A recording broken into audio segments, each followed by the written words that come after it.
A'udzubillahi minasyaitonirrajim. Bismillahirrahmanirrahim. Alhamdulillahil wahda. Assalatu wassalamu ala anbiya ba'da wa ala alihi wa sahbihi wa man tabi'a huda. Assalamualaikum warahmatullahi wabarakatuh. Waalaikumsalam warahmatullahi wabarakatuh. Marilah pertama-tama dan paling utama kita mengucapkan puji dan syukur kehadirat Allah Subhanahu wa taala yang mana pada hari ini telah memberi kita nikmat kesehatan dan kesempatan sehingga kita dapat berkumpul di acara rutin kita pengajian Semanta 73 yang nanti akan kita mulai dengan segera. Salawat dan salam kita sampaikan kepada Baginda Muhammad SAW beserta sahabat, keluarga, dan pengikutnya hingga akhir zaman yang insya Allah mendapat syafaat. Salam sejahtera untuk kita semua. Selamat malam, dulur-dulur, nyai-yai, selamat malam Pak Ustadz. Terima kasih Pak Taufik yang sudah meluangkan waktunya untuk hadir pada malam hari ini untuk memberikan tausiah yang sangat menarik kalau kami baca di sini, umur manusia. Ya, karena umur manusia itu dipakai tidak dipakai dia akan habis seperti es. Berikut ini untuk mempersingkat waktu kami akan bacakan susunan acara kita pada malam hari ini, yaitu pembukaan. Kedua kami akan bacakan biografi Pak Ustadz Haji Dr. Andes Haji Taufik Kamil. Ketiga yaitu tausiah yang disampaikan oleh beliau dan dilanjutkan dengan doa yang juga minta dipandukan dengan beliau. Keempat penutup mungkin itu adalah serba-serbi dari alumni Semanta. Baiklah, untuk mempersingkat waktu kita mulai saja acara ini dengan sama-sama mengucapkan basmalah. Bismillahirrahmanirrahim. Kami bacakan di sini riwayat hidup dari Bapak Ustadz Haji Taufik Kamil yang lahir di Meranda pada tanggal 30 Juni tahun 1944, beralamat Jalan Lengkong Raya nomor 77, Kelurahan Lengkong Wetan, Kecamatan Serpong, Kota Tangerang Selatan, Provinsi Banten. Riwayat pendidikan pertama di Madrasah Ibtidaiyah PGAL Negeri Fakultas Syariah IAIN dengan Kalijaga, Yogyakarta tahun 1970. Pendidikan khusus penjenjangan yaitu BPA-UGM Badan Pendidikan Administrasi Universitas Gadjah Mada tahun 89, SESPA Sekolah Staf Pimpinan Administrasi Jakarta tahun 1979, Diploma Manajemen khusus pengembangan administrasi di Montreal, Kanada tahun 1982. Riwayat pekerjaan dosen IAIN Raden Fatah, Kabid Penai Sumatera Selatan tahun 73 sampai 82, Kabid Urai Sumatera Utara tahun 1982 sampai 88, Kabid Haji Sumatera Utara Embarkasi Haji Medan tahun 88 sampai 93. Konsul Haji Konsultan Jenderal Republik Indonesia Jeddah, Arab Saudi tahun 1993 sampai 1997. Direktur Haji Departemen Agama tahun 1997 sampai tahun 2000 dan terakhir Dirjen Bimas Islam dan Urusan Haji Depak tahun 2000 sampai 2005. Sebagai PNS telah mengabdi selama 40 tahun. Sekarang pengelola Yayasan Riyadhus Sholihin Serpong, Kota Tangerang Selatan yang bergerak di bidang pendidikan Rahmaniyah Islamic School, kesehatan klinik Wafa, dan keagamaan Masjid Darul Ridwan. Itulah sekilas riwayat hidup dari Bapak Ustadz Taufik Kamil. Selanjutnya kami akan melanjutkan dengan acara tausiah yang langsung diisi oleh Pak Ustadz. Pada waktu kami persilakan Pak Haji Taufik Kamil untuk menyampaikan tausiahnya. Assalamualaikum warahmatullahi wabarakatuh. Waalaikumsalam Waalaikumsalam warahmatullahi warahmatullahi wabarakatuh. wabarakatuh. Alhamdulillah rabbil alamin. Wassalatu wassalamu ala asyrafil anbiya wal mursalin sayyidina Muhammad wa ala alihi wa sahbihi ajma'in. Allahumma aftah alaina futuhal arifin wa faqihna fid din wa 'allimna bita'wil wa hadina ila sawa'is sabil. Allahumma a'udhina bil ilmi wa zayyinna bil hilmi wa akrimna bit taqwa wa jammilna bil 'afw. Rabbi zidna ilman nafi'a wa ilman salihin. Allahumma anfa'na bima 'allamtana na ilman nafi'a. Allahumma inna na'udzubika min ilmin la yanfa' wa qalbin wa nafsin la tashba' wa ila Rabbi sadri wa yassir li amri wa hlul 'uqdatam min lisani yafqahu qawli. Pertama-tama kita dahulukan syukur dan puji kepada Allah Subhanahu wa taala atas rahmat dan karunia-Nya, nikmat dan anugerahnya, kesehatan dan kehidupan yang prima. Semoga Allah Subhanahu wa taala selalu membimbing kita ke dalam yang diridhoinya. Pertama-tama saya sampaikan selamat berjumpa dengan alumni berapa ini? Alumni SMA Negeri 3. Yang jadi alumni SMA 3 tahun 73 dan seluruh lintas angkatan. Dan banyak ini yang ikut, ada yang keluarga juga, ada yang masjid. Dekat-dekat kami ini nak melok katanya. Rata-rata umurnya berapa sekarang ini? Alumni 66, 67, 68, sekitar itulah. Baik.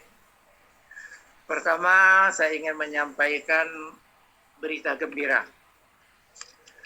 Yaitu, pertama, dalam survei yang dilakukan pada tahun 2009, ya, artinya sudah 13 tahun yang lewat, itu ternyata usia harapan hidup orang Indonesia itu rata-rata sudah meningkat.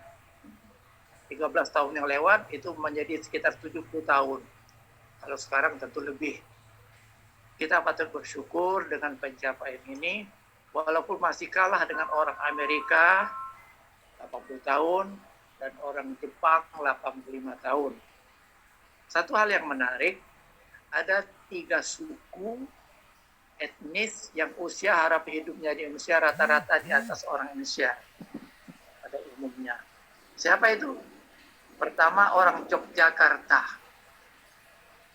Itu usia harapan hidupnya di atas 74 tahun dulu. Sekarang tentu meningkat. 2, orang Betawi di atas 73 tahun.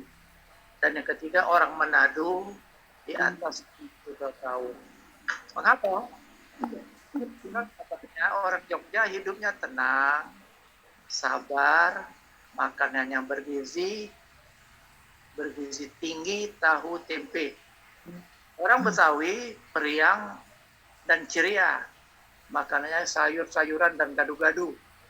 Orang Manado suka menari dan menyanyi, makanannya bubur Manado dan gemar makan ikan. 3 itu usia di atas rata-rata.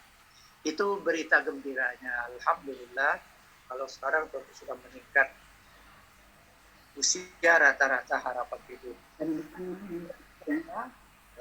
Tadi Bashiron, berita dukanya, banyak yang meninggal dan umur mereka relatif belum tua, relatif masih muda. Seperti apa? Sekarang ini saja ya. Kalau dulu tsunami sudah 3 tahun lewat, sekarang ini Semeru meletus sampai hari, dampaknya belum berhenti. Gempa bumi, tanah longsor, banjir merata di mana-mana. Ini belum lagi pesawat terbang jatuh, ya, kereta api anjlok, ya, bus masuk jurang dan sebagainya. Oleh karena itu kita harus memperhatikan mencuri nikmat umur kita yang sekarang masih hidup. Perlu diketahui umur umat sebelum Nabi Muhammad rata-rata umurnya tinggi, badannya besar-besar, badannya kuat. Rata-rata berumur di atas 100 tahun. Dan umur umat Nabi Muhammad relatif pendek. Berapa? Dalam sebuah hadis ya, Tirmizi dan Ibnu Majah, Nabi pernah mengatakan, a'maru ummati ma baina sittin ila sab'in wa aqalluhum man yajuzu zalik. Umur umatku nanti, kata Nabi, berkisar antara 60 tahun sampai dengan 70 tahun. Sedikit sekali yang bisa melewati umur tersebut. Ini Nabi sudah mengatakan, Nabi sendiri umurnya 63 tahun. Abu Bakar sekitar yang agak panjang Sayyidina Umar. Imam Syafi'i 55 tahun. Imam Ghazali 55 tahun. Imam Nawawi 35 tahun. Tapi ya, gimana? Jelas? Jelas. Jelas suaranya? Jelas banget, Yai. Nah, dalam sebuah hadis diriwayatkan Ibnu Majah, Nabi pernah bersabda dalam Al-Quran surah Al-Fatir, surah Fatir, Allah berfirman, awalam nu'amirkum ma yatazakkaru fihi ma yatazakkaru wa ja'akumul nazir wa zuqu fama lidzalimina min nasir. Apakah kami tidak memanjangkan umur kalian dalam apa yang cukup untuk berpikir bagi yang mau berpikir, dan apakah tidak datang kepadamu pemberi peringatan? Jadi diingatkan Allah bahwa umur kita ini relatif sudah ditentukan. Para ulama membagi umur itu menjadi 4 tahapan. Pertama masa kecil, yang kedua masa muda, yang ketiga masa separuh baya, yang keempat masa tua. Masa tua akhir usia 60 sampai 70 tahun. Cirinya apa? Melemahnya kekuatan, menurunnya daya tahan, dan menurunnya daya ingat. Adapun puncak kedewasaan kekuatan seorang terjadi pada usia 40 tahun. Sesudahnya akan melemah dan menurun. Filosofi orang barat menyebutkan life began at 40. Bahwa hidup manusia itu, sukses manusia itu akan dimulai pada saat umur mereka 40 tahun. Contohnya siapa? John F. Kennedy diangkat menjadi Presiden Amerika umur 40 tahun. Barack Obama 40 tahun. Ali Sadikin jadi gubernur 40 tahun dan seterusnya. Sesudah itu mulai menurun. Para hadirin jamaah alumni SMA 3, dalam sebuah hadis Nabi menanya para sahabat, maukah kalian aku tunjukkan orang terbaik di antara kalian? Sahabat menjawab, mau ya Rasulullah. Lalu Nabi menjawab, khyarukum atwalukum a'mara iza sajjadu. Kata Nabi, Panjang umur seperti antara kalian adalah mereka yang yang panjang hidupnya, namun lurus. Kata kuncinya, umur panjang, tapi perilaku bagus. Kemudian disebutkan pula di dalam hadis yang lain disebutkan oleh Nabi, iza aradallahu bi'abdin khairan ista'malahu qila kaifa yasta'milhu wala yuwaffiquhu li'amalin sholih qabla al-maut. Kata Nabi, maukah kalian aku tunjukkan siapa di antara kalian orang yang paling baik? Nabi menjawab, mau ya Rasulullah. Nabi menjawab, orang yang paling baik di antara kalian adalah orang yang panjang usianya namun lurus jalan hidupnya. Apabila Allah mengendaki kebaikan bagi hambanya, Allah membuatnya suka beramal. Lalu sahabat bertanya, bagaimana Allah membuatnya suka beramal? Nabi menjawab, Allah memberikannya taufik untuk beramal soleh sebelum kematiannya. Pada suatu hari, istri Nabi Siti Aisyah radhiyallahu anha bertanya, "Ya Rasulullah, wahai Rasulullah, saya takut mati. Saya takut mati." Nabi menjawab, "Ya Aisyah, engkau tidak perlu takut mati. Bagaimana ya Rasulullah? Apabila sisa umurmu engkau gunakan untuk beribadah, insya Allah engkau akan tenang, akan gembira, dan serius untuk menghadapi dunia ini." Jadi hadirin jamaah sekalian, bahwa umur manusia sudah ditentukan. Cuman Allah tidak memberitahu. Bahkan kita banyak yang hafal, ya, apa namanya, umur, rezeki, jodoh, semua hafal. Tapi aplikasinya bagaimana? Tidak ada. Umur tidak diberitahu, tapi sudah dianugerahkan. Rezeki tidak diberitahu, tapi sudah kita nikmati. Demikian juga apa namanya, kehidupan kita. Oleh karena itu, kita gunakan hidup kita untuk jangan sampai kita menghadap Allah dalam keadaan su'ul khatimah. Ada cerita, ada seorang juru rawat, ya, dia juru rawat di sebuah rumah sakit, ya, dia menceritakan bahwa pengalaman hidupnya selama merawat orang sakit rumah sakit Islam Cempaka Putih, itu pada umumnya 9 dari 10 orang yang meninggal itu rata-rata sedih, ya, ragu, menderita pada saat apa namanya mau meninggal. Mereka takut kalau mereka meninggal tidak dalam keadaan husnul khotimah. Dan ternyata benar. Rata-rata mereka yang mau meninggal, dia ditugaskan oleh rumah sakit untuk mendatangi setiap pasien, tanya keadaannya, dan bagi yang mau meninggal dipandu, ya, pada saat nazak, saat orang meninggal dipandu agar mengucapkan la ilaha illallah. 9 dari 10 orang rata-rata sulit untuk mengucapkan. Dan rata-rata pada saat mau mereka meninggal, mereka minta dibacakan Al-Quran. Mereka ingin menyentuh Al-Quran, mereka ingin mengulur Al-Quran. Ini pengalaman. Mari ya, maaf, orang sekarang lebih akrab dengan HP, handphone tidak lepas dari tangan. Bagi dalam tas ada HP, ya. Di kantong ada HP.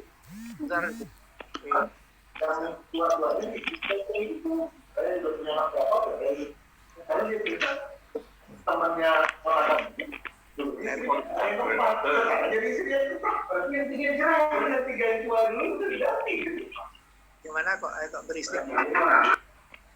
Jelas suara Hasna?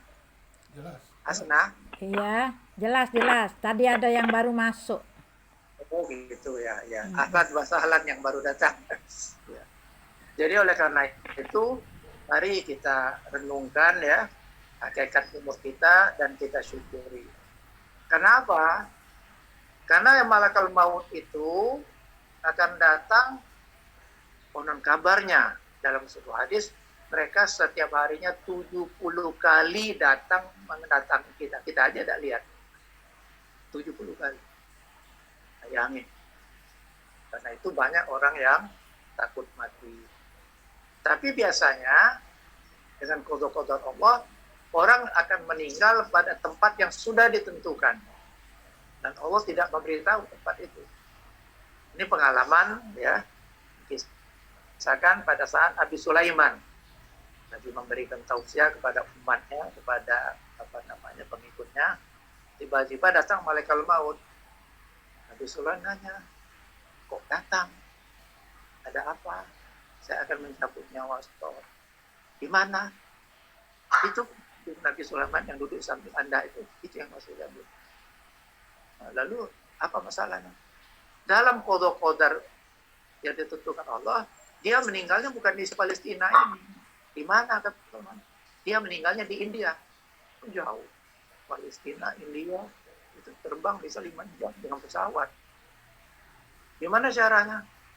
Ya saya bingung, kata malaikat. Malaikat maut. Dalam qada-qadarnya dia meninggal ini, tapi dia sekarang ada di Palestina. Atas qada-qadar Allah, orang umat Nabi Nabi Sulaiman, tahu-tahu nanya Nabi Sulaiman, ya Rasulullah, saya sebenarnya ini bepergian. Kemana? Mau ke India. Coba cara Allah skenario. Mau ke India. Tapi gimana, kan jauh. Kata Nabi Sulaiman, kalau engkau mau taunya, saya bantu. Nah, Nabi Sulaiman salah satu kelebihannya, dia bisa menguasai angin, mengendalikan syaitan dan iblis, jin dan manusia, hewan dan semua dalam kendali. Kalau engkau mau ke India, saya antar sekarang. Saya perintahkan angin untuk mengantar. Sebentar aja. Sampai di India, tidak lama kemudian malaikat maut Nabi Sulaiman nyusul ke sana. Disebut namanya di India. Karena qada-qadarnya dia meninggal di India. Ada satu lagi, ini di Palembang. Di tempat kita. Ada orang yang sangat takut kalau ditabrak mobil.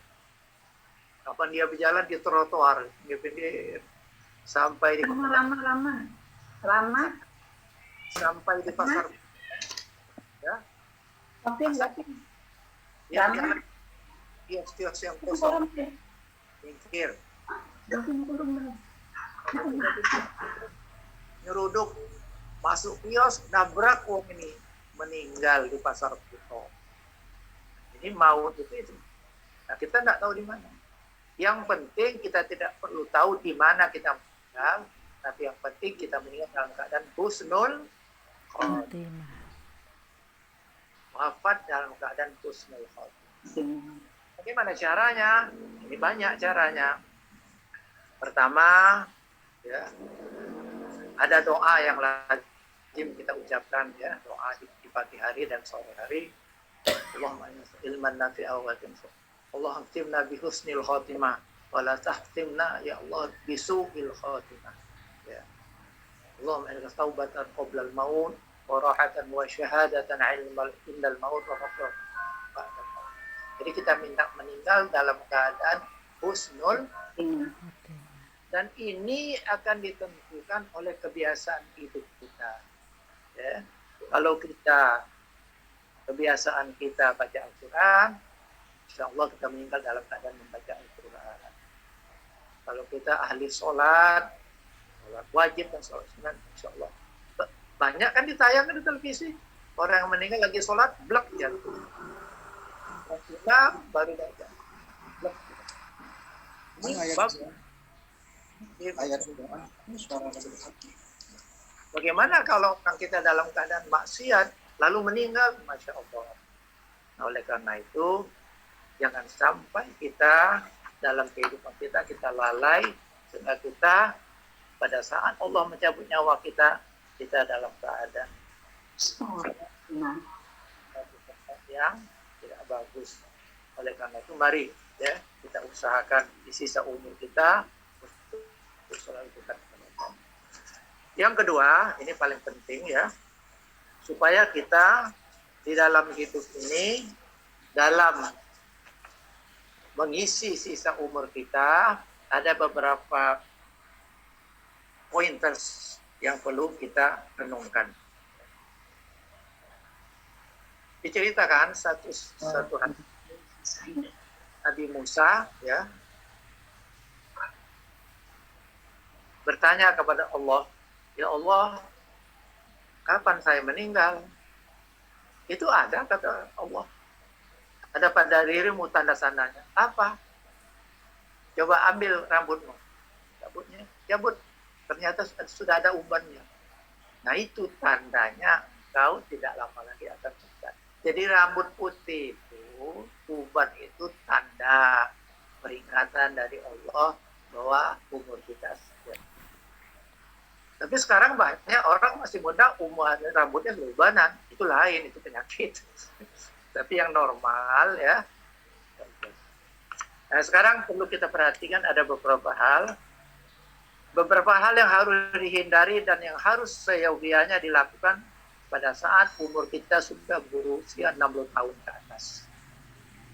Pertama, perbuatan yang harus dihindari dan tidak layak dilakukan pada usia 60 tahun ke atas. Satu, banyak bercerita, banyak berbicara, mengulas dan mengomentari peristiwa, berita dan kejadian sehari-hari yang tidak banyak manfaatnya. Jadi banyak yang jadi komentator. Mengapa? Karena akan mengurangi kemampuan dan mempersulit daya hafal kita dalam memahami dan menghafal Al-Quran dan hadis. Jadi kalau kita banyak bicara, memang ada kadang-kadang kita suka mengomentari, apalagi dengan medsos sekarang ini, ya ada berita. Saya pernah membaca tentang seseorang, ya ternyata dalam kenyataannya dia bukan X, dia Y. Tapi karena ini berita, saya tidak mau menyampaikan kepada orang lain. Nanti menimbulkan fitnah, menimbulkan riba. Yang kedua, suka memberi saksi tanpa mengkonfirmasi dan mengklarifikasi terlebih dahulu, termasuk sumpah palsu. Nah, jadi kita tidak boleh, oh iya benar, aku nyok saya nonton video, nah tidak usah, no comment, diam saja. Yang ketiga, ini yang harus dihindari kalau sudah tua seperti ini, berdandan bersolek secara berlebihan. Mengapa tidak boleh? Karena setiap orang akan dibangkitkan di hari nanti sesuai dengan kondisi saat dia meninggal. Ini hadis riwayat Muslim. Hisham bin Hakam Al-Thaqafi berkata, ada 5 hal yang dapat memperburuk citra seseorang. 1, bergaya muda di masa tua. Suka meniru gaya dan model orang lain. Kurang rasa malu, padahal punya kedudukan terhormat. Pelit kikir padahal banyak harta. Suka marah karena lagi berkuasa. Ini menurut nasihat para ulama. Kemudian yang keempat yang harus dihindari, memperturutkan hawa nafsu dan terlalu banyak memuaskan diri dengan hal-hal perbuatan yang mubah. Mubah itu boleh, seperti terlalu banyak berhubungan seks, terlalu banyak makan dan minum, terlalu banyak tidur di siang hari, bergadang di malam hari, menikmati hiburan yang menyebabkan dirinya lupa mengingat Allah. Nah ini banyak. Contoh sederhana. Sekarang orang olahraga suka pakai sepeda balap, ya. Anak-anak muda, tapi tidak sedikit orang tua. Nah, pakaian mereka tuh niru pembalap. Pakai helm, pakai baju ketat, pakai sarung tangan, pakai celana pendek batas paha, ya. Kalau anak muda, oke, ini orang tua. Nah, tua bergaya, tidak lemaknya ya. Oleh karena itu, jangan kita niru-niru seperti itu. Boleh berolahraga, saya olahraga. Kalau dulu saya main tenis, tapi setelah tua ini saya ya senang refleksi, berjalan, ya ke sawah, ke kebun, berkeringat, sambil baca sholawat, 1 jam sudah mandi keringat. Yang kelima, yang tidak boleh, berteman dan bergaul dengan orang-orang yang tidak baik akhlaknya. Padahal Allah menyuruh kita untuk berteman, bergaul dengan orang-orang yang baik dan benar perilakunya. Ya ayyuhallazina amanu taqullah wa kunu ma'as-shadiqin. Wahai orang beriman, bertakwalah kepada Allah dan ikutlah dan bergaullah dengan orang yang benar. Imam Syafi'i pernah menasihatkan, hendaklah kalian bergaul akrab dengan orang yang selalu ingat kepada Allah. Kalau kalian berteman dengan orang yang lalai dengan Allah, Allah saja ditinggalkannya, apalagi engkau. Nah, jadi tidak abadi persahabatan. Oleh karena itu, jangan kita bergaul dengan orang-orang yang kira-kira kita akan terseret oleh tingkah lakunya. Nabi bersabda, la tusahib illa mu'minan. Jangan kalian bergaul, berteman kecuali orang-orang mukmin, orang-orang yang baik, orang-orang yang sederhana, orang-orang yang akhlaknya bagus. Itu beberapa hal yang perlu kita perhatikan. Kemudian yang harus kita hindari juga adalah banyak bepergian melakukan perjalanan yang tidak berguna. Lebih-lebih bila berhubungan dengan hal-hal yang haram atau yang bisa menjerumuskan pada hal-hal yang dilarang. Seperti berwisata ke negara daerah yang menganut free sex dengan alasan sekadar cuci mata. Tidak boleh. Ya. Saya terus terang aja ya. Kalau diajak, ayo Pak Taufik, kita ke Singapura, saya bayari, saya nolak. Ayo kita ke Hong Kong, no. Ya. Ayo kita ke New York, tidak.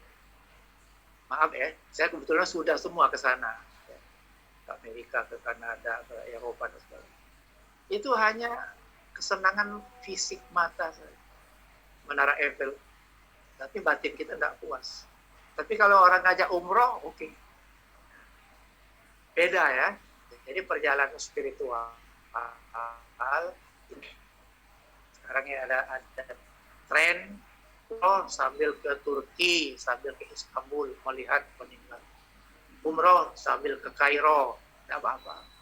Tapi kalau hanya perjalanan untuk memuaskan mata dan sebagainya, sekali-sekali boleh, tapi ingat, ya, itu tidak akan memberikan kepuasan batin. Jadi kalau perjalanan ibadah, itu kita akan pulang membawa kekayaan spiritual. Dulu pernah saya ceritakan, siapa dulu Dirut Pusri, namanya ya, atau sudah Pak Kasim, ya. Terakhir dia menjadi dirjen, ya, ADK Industri. Pada saat beliau naik haji, ya, ketemu saya, dia dari Mina ke Mekah jalan kaki karena kendaraan macet 6 kilo itu, suami istri pergi ke Mekah, tawaf, sa'i, lalu balik lagi ketemu saya. Alhamdulillah Pak Taufik, saya sudah tawaf sa'i, alhamdulillah.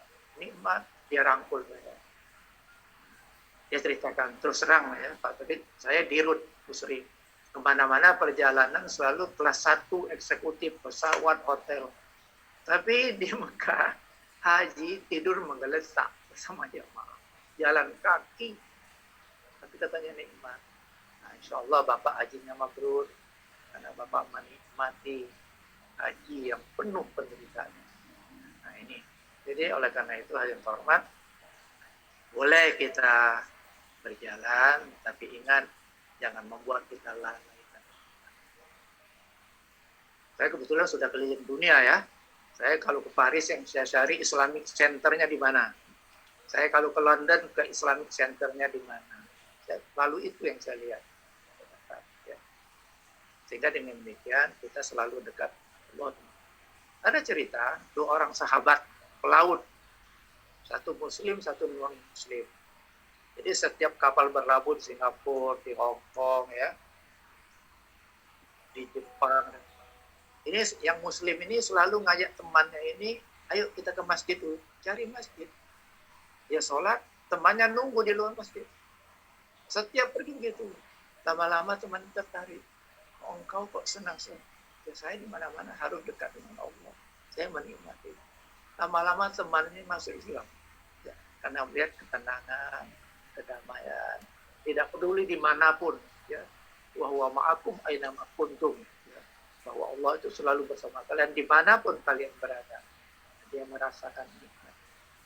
Jadi oleh karena itu kita yang masih hidup ini, apalagi alumni SMA rata-rata karirnya bagus ya, nikmati hidup dan berbagi, ini penting ya. Di dalam akhir surah Al-Duha ya, amma bi ni'matika rabbika fahadis ya. Dalam surah Duha akhirnya tertuturkan bahwa nikmat yang kau terima itu hendaklah kau tampakkan. Wa amma bi nikmatika bi nikmati rabbika fahaddis. nikmat yang telah engkau peroleh sekarang ini karena karir, karena keberhasilan, hadis, tampakkan, tunjukkan kepada orang, bukan untuk sombong, untuk berbagi. Ceritakan dalam hadis, ya, bahkan dalam Al-Quran, orang yang sudah meninggal setelah diperlihatkan oleh Allah surga yang bertingkat-tingkat kelasnya itu, maka banyak yang sudah meninggal itu, ya Allah, beri aku sehari saja untuk kembali ke dunia. Untuk apa? Untuk bersedekah. Karena dia melihat betapa besarnya pahala yang bersedekah di akhirat. Nah, itu diminta sehari saja. Bukan untuk sholat tahajud, bukan untuk umroh, bukan untuk puasa, untuk bersedekah. Nah, ini sedekah ini menjadi penting dikala corona lagi menguncang. Banyak yang di PHK, banyak yang kesulitan, itu orang antri minyak 14.000, antrian ada yang jatuh, antri sumbang, Masya Allah. Nah, ini kesempatan alumni SMA untuk berbagi. Insya Allah, orang yang sedekah itu tidak berkurang hartanya. Banyak orang filosofi masalah, saya punya uang 10.000, saya sedekah ke 5.000, duit saya tinggal 5.000. Tidak. Berapa uang tinggal kita? Yang 50.000 kita sedekahkan itu tinggal untuk kita. Yang 5.000 yang ada di kantong itu belum tentu punya kita. Ya, 5.000 kita sedekahkan, Allah akan menggantinya 10 kali lipat. Berapa? Jadi 50.000. Bahkan 70 kali lipat. Berapa itu? Bahkan 700 kali lipat. Makanya Nabi dan sahabat tidak pernah menyimpan harta. Habis hartanya diinfakkan, diserahkan sebelum mereka. Kenapa? Karena itulah yang akan menemani kita di kubur, di alam surga. Bukan harta yang kita tinggalkan, itu untuk ahli waris. Ya. Apalagi ahli warisnya berantem, Masya Allah. Saya pernah punya teman di penjara. Kenapa? Berantem dengan adik, berebut waris, adik mengadukan ke pengadilan, dia dicoba. Kasihan yang meninggal menderita di kubur, anaknya berebut waris. Oleh karena itu, agar kita banyak bersedekah. Syekh Ali Jabir ya menasihati bahwa sebaiknya setiap sudah subuh kita sedekah. Dibiasakan. Minta 5.000, minta 2.000, tapi dilazimkan. Sehingga dengan itulah yang nanti akan menjadi tambahan ya berat timbangan kita nanti di akhirat. Yang terakhir, mari dalam kehidupan kita ini tentu ada kekeliruan, kehilapan, ada ketersinggungan. Mari kita saling memaafkan. Orang yang minta maaf itu mulia, tapi memberi maaf lebih mulia. Ada dialog. Ya. Nabi diceritakan oleh malaikat Jibril, ya, Nabi tersenyum lalu menangis. Sahabat nanya, apa ya Rasulullah? Barusan malaikat Jibril cerita. Ada 2 orang menghadap Allah, yang si A dengan si B. Si A ngadu kepada Allah, selama hidupku saya sangat tersinggung, sangat sakit hatiku dengan saudaraku ini. Kenapa? Dia banyak nyakiti saya, banyak menggunjing saya, mengambil sebagian harta ke saya. Saya tidak rela. Lalu bagaimana? Saya minta ganti. Ya Allah, apa yang mau? Saya mau agar semua ya amal ibadah orang ini halanya untuk saya. Sebagai ganti dia nyakiti saya. Sudah dikasihkan. Amal sholat, sedekahnya, puasa, sholat, itu pun nggak banyak. Lama-lama pahala orang ini habis, tapi dosa masih ada. Kalau begitu, dosaku, ya Allah, saya berikan kepadanya. Oke, kata Allah, silakan. Berikan. Sebelum peristiwa ini berakhir, Allah menayangkan suasana surga yang gemerlap, yang hijau, air yang mengalir, istana dan sebagainya. Mereka nanya, untuk siapa nih Allah?